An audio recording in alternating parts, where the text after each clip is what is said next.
菩提古树不太对劲。讲理你想？ Сяо Янь узнал, что 1000 лет назад произошла битва двух доуди возле древнего древа Бодхисаттв.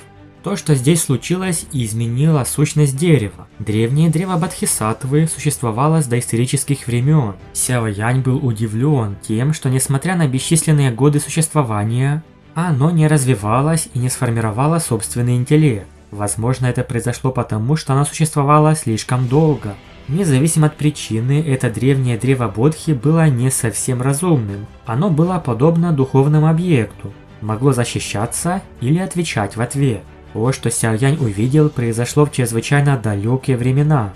Раньше к дереву прибыл очень сильный раненый бог, который попытался насильно удалить дух древнего древа Бодхисаттвы, чтобы исцелить собственные раны, но он закончил тем, что погиб от противника, появившегося из древнего древа Бодхисаттвы. Разумеется, смерть бога повредила дереву. Ущерб был таким, что его размер уменьшился в 10 раз.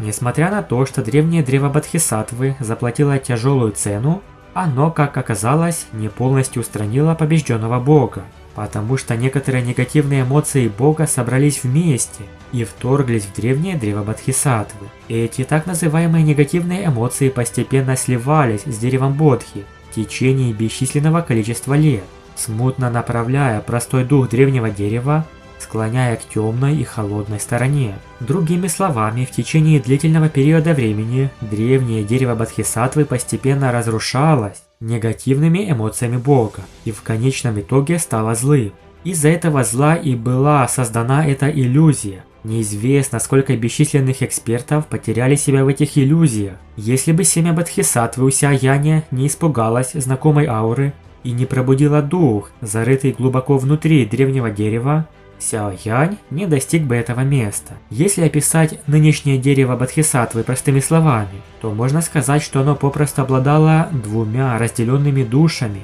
Одна из них принадлежала ему, а другая была создана из отрицательных эмоций бога. Душа, созданная от темного бога.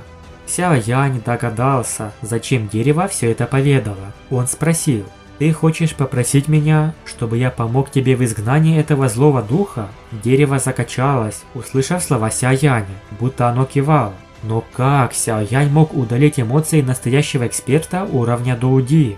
Разве ему это по силам? Сяо Янь на самом деле говорил правду.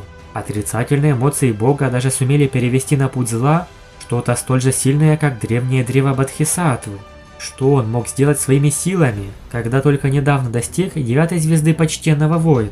Он в конечном итоге мог только навредить сам себе, если бы начал пытаться искоренять эти проклятые негативные эмоции. Он умрет, если это произойдет. А также огромная благодарность за вашу поддержку. Под предыдущим видео мы набрали поистине рекордное количество лайков, более 3000, и видео благодаря этому поднялось YouTube. Вместе мы сила. Сгусток света снова появился перед Сяо Янь. В скоплении света всплыло пятно пламени, а затем материализовалось семя Бодхисаттвы. Пламя очистило семя Бодхи и появилась свежая аура, темный холод ослабел. Ответ дерева был таков: использовать семя Бодхисаттвы для удаления негативных эмоций, а небесное пламя будет ключом. Сяо Янь взглянул на семя Бодхисаттвы в руке и неуверенно спросил: «Только это неочищенное семя Бодхисаттвы может помочь тебе». В результате дерево явило 24 семечки. Хотя семя Бодхисаттвы не было таким пугающим, как сердце Бодхисаттвы, оно все еще могло увеличить шансы на успешное продвижение к святому. Как видим, сила дерева близилась к уровню бога, хотя у него не было полного духа. В противном случае, количество экспертов на континенте Доуци, которые могли бы бороться с ним, не превышало бы и 5. Итак, Сяо Янь должен был использовать свое небесное пламя, чтобы усовершенствовать или очистить семена Бодхи. Сяо Янь улыбнулся. Все, что он мог сделать, это кивнуть. Он взмахнул ладонью, и пучок пурпурно-коричневого пламени со слабой белизной возник перед ним.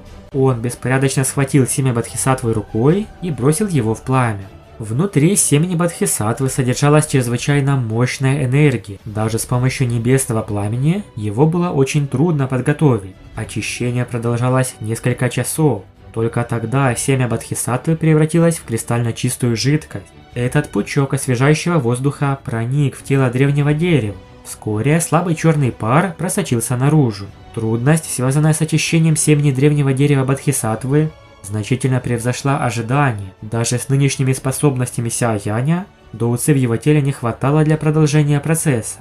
Он должен был отдохнуть, но дерево, увидев, что Сяо Янь прекратил работать, наполнило его своей мощной энергией. Тело Сяо Яня задрожало. Волны пугающей чистой энергии проникали в тело Сяо Яня, как наводнение. Чистая энергия непрерывно вливалась в тело Сяо Яня, из-за чего из его тела исходил трескающий звук. Благодаря этому сумасшедшему поступающему потоку энергии, Сяо Янь ощущал, как истощенный запас энергии доуци в его теле быстро восстанавливается. Более того, доуци была намного более плотной, чем раньше. Какое страшное древнее дерево Бодхисаттвы, подумал Сяо Янь, когда ощутил эти изменения. Энергия в этом древнем дереве была чрезвычайно чистой. Она не требовала какой-либо очистки для превращения ее в доуци, который уже мог поглощать практик. Другими словами, это древнее дерево Бодхисаттвы представляло собой неисчерпаемый фонтан доуци. В итоге дерево изменило тело Сяо Яня. Оно буквально увеличило предел его доуци. Максимальный объем доуци в его теле увеличивался, помогая ему быстрее восстановить доуци. Это была чрезвычайно мощная способность. Если бы эта способность продолжала расти, то из-за этого расширения может даже исчезнуть так называемый барьер, или узкое место между уровнями вовсе. Тогда возможен простейший переход к святому, потому что многим было известно, насколько огромное количество энергии требовалось для подготовки к прорыву к святому душе. Сяо Янь испытал потрясение из-за могучей доуци в его теле, но продолжил очищать семена. Ладони Сяо Яня превратились в котел. Небесное пламя испускало пугающе высокую температуру.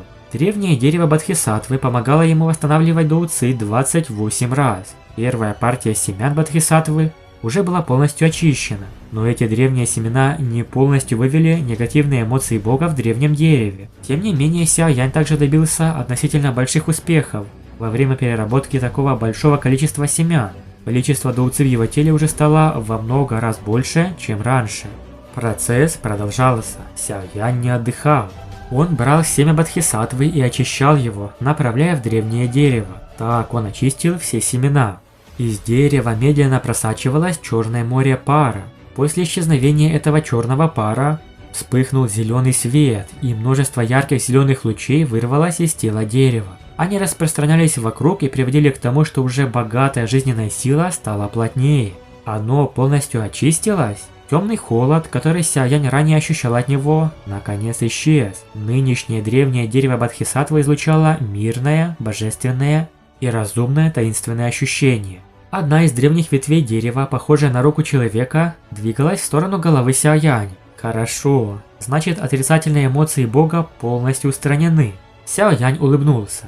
Хотя древнее дерево Бодхисаттвы помогало ему восполнять доуци, усталость его души не могла восстанавливаться так же легко. Теперь, когда Сяо Янь сумел расслабиться, из его души сразу же хлынула усталость. Сяо Янь в итоге заснул. Когда Сяо Янь опустил голову и заснул, свет превратился в бесчисленное количество рук, которые потянулись к сидящей фигуре Сяо Янь. В тот момент, когда они обволокли его, мощные пульсации возникли со стороны дерева, поскольку Сяо Янь медленно слился с ним. Он превратился в статую, которая, не двигаясь, сидела в центре дерева. Вскоре, когда Сяо Янь был втянут в древнее дерево Бодхисаттвы, многочисленные фигуры вылетели наружу. Как ни удивительно, но все они оказались людьми, которые вошли в древнее дерево вместе с Сяо Янь. Среди них также имелась группа гусюнер. Выражение их лиц резко изменилось, когда они внезапно появились в этом странном месте. На некоторых лицах задержался страх. Теперь они поняли, что все, что они испытали раньше, было иллюзией. Какое страшное древнее дерево Бодхисаттвы. Даже такие сильные эксперты, как Гусюнер и Хуньюй, не смогли сохранить спокойствие. Они вспоминали пережитую ими ранее иллюзию и невольно покрылись холодным потом. Если бы не это внезапное изменение, они бы остались в своих иллюзиях навсегда. Таким образом, Сяо Янь не только помог древнему дереву Бодхисаттвы, но и спас своих товарищей из иллюзий. но и врагов тоже, ведь древнее дерево Бодхисаттвы больше не было злым. Большое спасибо за просмотр. Напишите в комментариях, как вам такая помощь Ся Яню дереву. Подписывайтесь на канал, ставьте лайк и всем пока.